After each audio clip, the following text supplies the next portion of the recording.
সাহিত্যের জন্য সবচেয়ে মোস্ট ইম্পর্ট্যান্ট যে রাইটারগুলো আছে সেগুলো আজকে আমরা আপনাদের সাথে শেয়ার করব।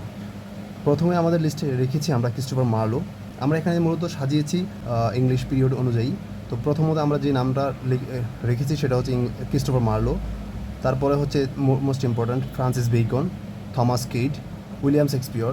উইলিয়াম শেক্সপিয়র খুবই ইম্পর্ট্যান্ট, কারণ প্রতি বছরই উইলিয়াম শেক্সপিয়র থেকে 2 থেকে 3টি কোয়েশ্চেন হয়ে থাকে।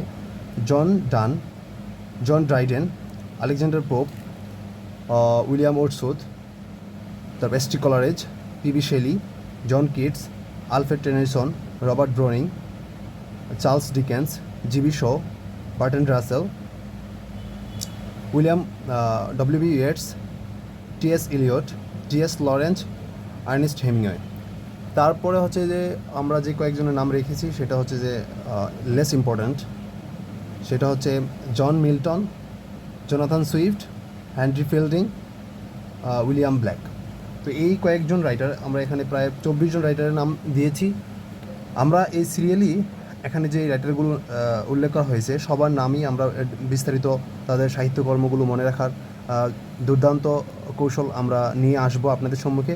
তো আমাদের এই ভিডিওগুলো যদি আপনাদের ভালো লেগে থাকে অবশ্যই আমাদেরকে সাবস্ক্রাইব করে আমাদেরকে ফলো করবেন। সবাইকে ধন্যবাদ।